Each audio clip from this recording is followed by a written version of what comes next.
So what do you like to do when there's nothing on TV? You're bored of all your video games. You can't find all your collectible toys. You've gone through all your comics. What's there possibly left to do? Board games.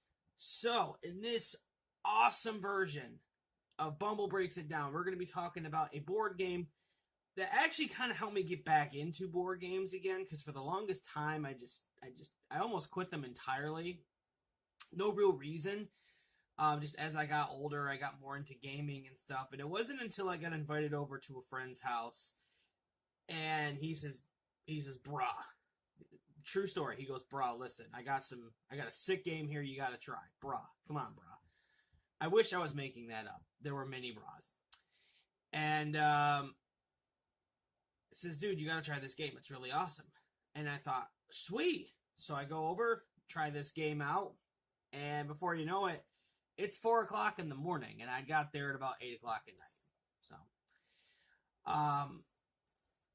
what's there to say about this? Well, I'd argue it's a very popular game. Settlers of Catan, in my opinion, it's one of those games where it intimidates a lot of people at first, but once you get the basics, people immediately want to play the second time. Now, before I break it down, I just want to point out one very simple thing. Yes, it's true that this is not for everybody. People don't share the same opinion about it as I do. I happen to think it's an extremely enjoyable game. It's a very smart game. It's a lot smarter than people give it credit for. And given the appropriate time, I think it could become like a big staple game, kind of like Chutes and Ladders. And like a lot of those games from Hasbro had become like big quintessential, like timeless games.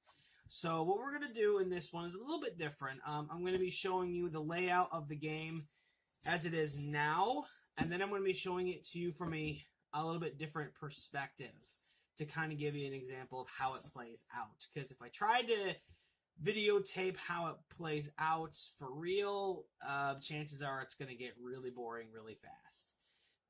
You really got to experience it for yourself. So, get ready, because we're about to break down how to play Settlers of Catan.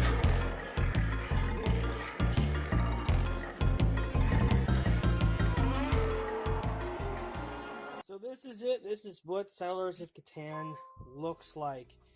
As you can see, yes, it is extremely confusing. I promise you, it is really not that confusing. I do recommend that you at least play through it once to get the basics down. But here's what it is, as I get in a better position here. How this works is, over here, these are your building blocks for the games. These are your roads. Those are your developments.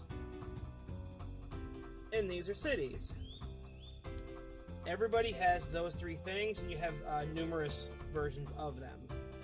Okay, so each player has that.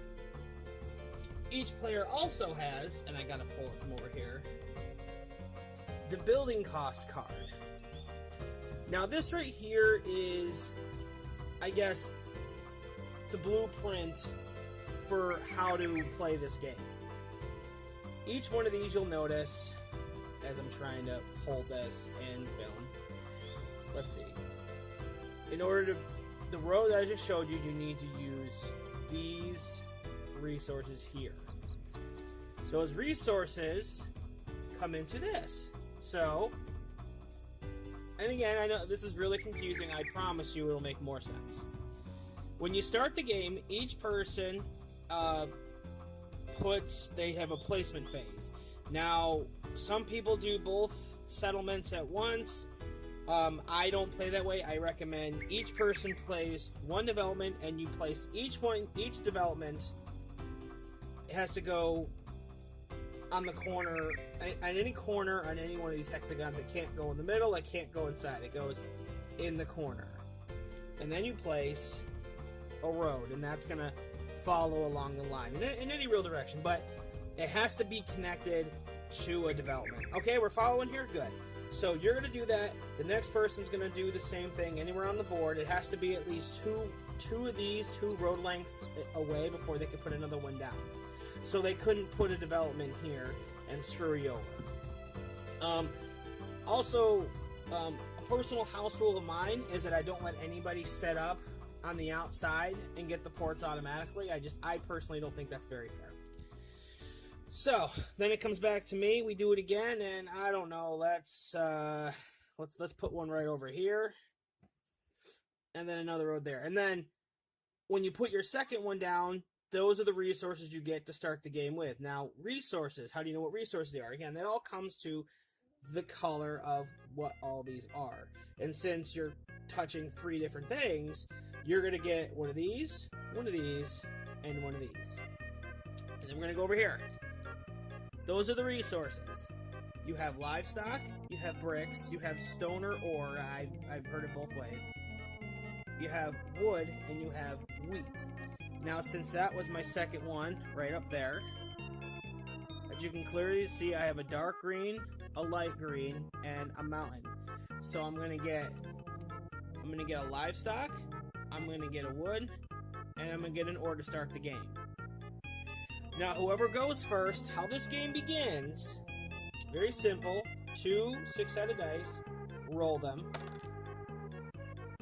I got 6. So, what does that mean? It means that anybody that has a development or a city on any area that has the number 6 on it, so I got a 6 there and a 6 there, no one's there, if let's say I had a development over here instead, and I rolled a 6, that means that anybody who had one of these, or later in the game, if you have one of these bad boys, you would get that resource. So you would get one of these. So you may be asking yourself, what's the point of this? Well, the point of this game is victory points, and the way to get victory points are to have these and these. Developments are worth 1 point. Cities are worth 2 points. You get special bonuses for having the largest army and the longest road. Those are a little bit easier to understand, but how that works is, again, we go here, building costs. If you could build up enough roads, and they can all conjoin to make one road that's 5 roads long, you then get the longest road card and automatically get 2 points added to your total score. Now you're wondering, well, how do you get largest army? Well, that comes right here to development cards. And you have to pay 1 wheat, 1 livestock, and 1 ore to get one of these cards up here. Now, see right here, I got something called Year of Plenty. I mean, it says I can take any 2 resources from the bank and add them to your hand. They can be 2 of the same, if not more. But essentially what I'm looking at is, you're looking at one of these knights. If you pay for development cards and get knights, and you get 3 knights, then you're the first person to get largest army. You get 2 victory points. Now, you'll notice on the knight it mentioned the robber. It said move the robber to any one space. Well, what exactly is the robber? This bad boy in the middle is the robber. So how does that happen? Well, it'd be the person who could roll a 7, which if I could do it this turn would be freaking awesome. I'm gonna magically say that. So how that works is anybody who rolls a 7, you'll notice that there is no 7 number on this board whatsoever. At all. So, anyone who rolls a 7, they immediately take this piece and they move it to any hexagon on the board. How this works is, let's say an enemy or an opposing player has a couple developments over here.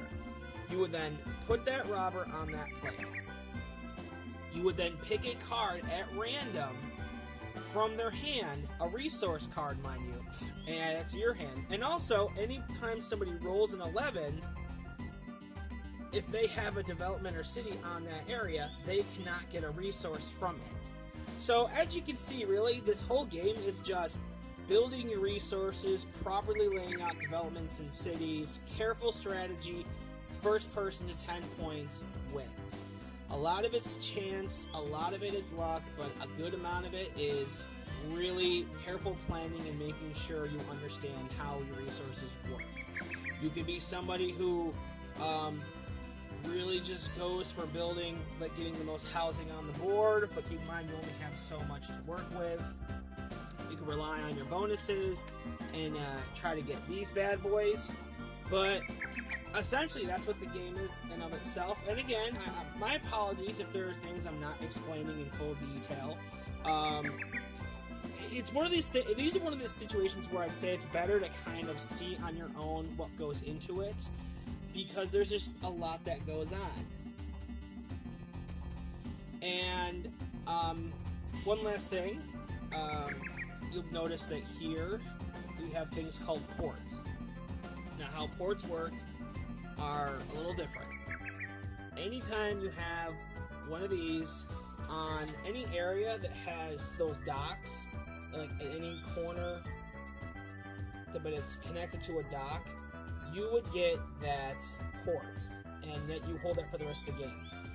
Now, what does that essentially mean? Well, you'll notice that there's two ports. There's a 3-to-1 ratio, which is anything. And then you'll notice there are 4 2-to-1s all around the board, and each one of them represent a different, or I'm sorry, there's 5 of them. 5 different resources that have a 2-to-1 ratio. Now, what does that mean? That all comes down to trading your resources in. Let's say you had a hand full, let's say you had like a hand that was just a ton of these, but you didn't need these. What you needed were brick. In this game, you can trade in 4 of those of any resource in your hand. It has to be the same kind to get any other resource from the resource bank. Now, what this one does is that you'll notice it has the livestock symbol on there, and it says 2-to-1. So essentially what that means is you can trade in 2 livestock for any 1 resource, but it has to be livestock. The 3-to-1 is any resource in your hand. It doesn't have to be just one thing, like that is just livestock. You can only trade in 2 livestock for 1 item you want. It can't be anything else. The 3-to-1 is anything in your hand. What that does is essentially opens up the game a little more, so you don't sit with a bunch of dead cards in your hand. Every turn consists of a roll, which I'll just go through it really roughly. You have a roll, which I rolled a 6. Okay. You then collect your resources, and anyone else, it's still, even on your turn, people could still get resources. You then play through your hand, decide if you want to build anything, any roads, any developments, any cities. Oh, and bear in mind, you have to play a city where you have a development, which is one of these, and you cannot play one of these unless you have one of these already existing on that space. Think of like how houses and hotels work in Monopoly. You can't have one without the other first. So that you build, you can then pay to get, a development card. Those are all randomized. Trade in your resources, and then there's the open trade period, which it should be that person only instigating the trade. However, in some games, open trade is allowed, and I'm not openly opposed to it, especially at first, but I do recommend that once you get more knowledgeable of the game, limit it to the person's turn only. And last thing is hand size. There's really no limit to hand size, but if you have over 10 cards in your hand and somebody puts a robber on a space that you have a development, you technically have to give up half of your hand or half of your resources back to the resource bank, and said person still gets to discard from your hand. Now, there are variations to this rule, and I believe it covered everything. So yeah, the whole point of the game, set up roads. You have to set up 2 roads before you can set up another development. Nobody can set up a city on top of your development. 1 point, 2 points. Roads are no points. A lot of it comes to the roll of the dice. Resource management, getting those extra perks over here, like I was telling you about. Development cards are like the big mystery of the game. But yeah, again, guys, this is a lot of fun. And one of the cool things about this is I actually bought the expansion pack for this, which adds 2 more players and 11 more tiles. So one of these games can go for as long as an hour to, I'd say, a couple hours long, depending on how fast everyone is playing. I think the fastest game I played of this was about a half an hour, but we were like turbo moding this. So yeah, that's gonna do that as I'm finicking with this camera a bit. Um, and I'll go to another point of view from this to kind of show you exactly like the starting gist of the game. So next time you see me, it'll be me actually showing you how to play on something called Catan Universe.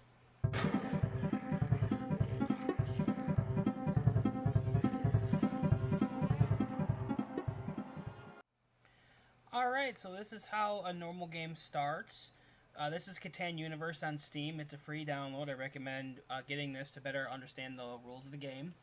So what's going to happen now is that we're going to go through the rotations twice, and basically each person is going to choose to pick where to put their development and where to pick their road. So red's going to go first, and then blue, and then it'll go to me, and then the second placement you do for developments is where you're going to be getting your first set of resources. Sometimes in some games, let me just think real quick. Right.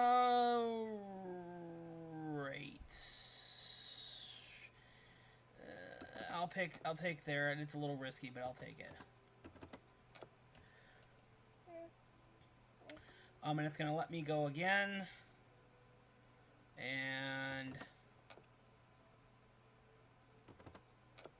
we'll do that. I'll just keep it simple. So yeah, as you see, the second development, since it was in the center of the livestock, the ore, and the wheat, I then get those resources, which technically means I would also get a development card, hence what it costs for the development card here. But we'll wait a turn. They're finishing out their round, so now everyone has their stuff placed.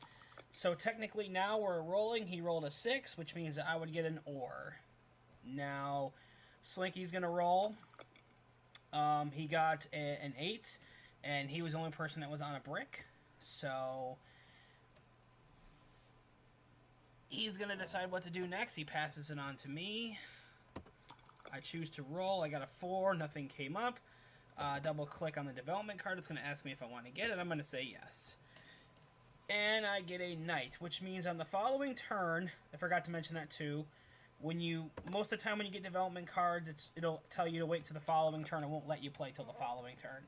So, I'm gonna baby girl down for a minute. And that's pretty much it. It's just a roll of the die and playing out strategy. Like, blue is gonna play a road.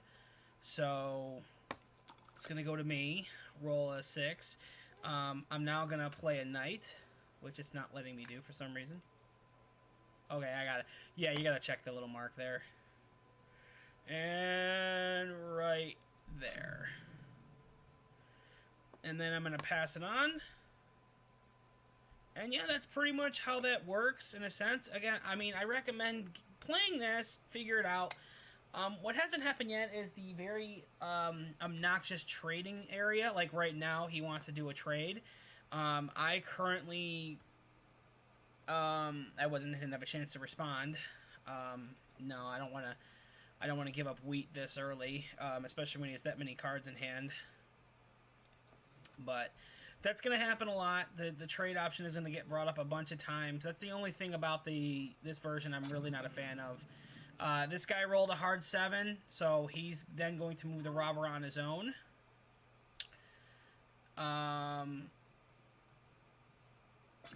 Put it on that 6. And ouch. So, my turn. Gonna roll. Got a 2.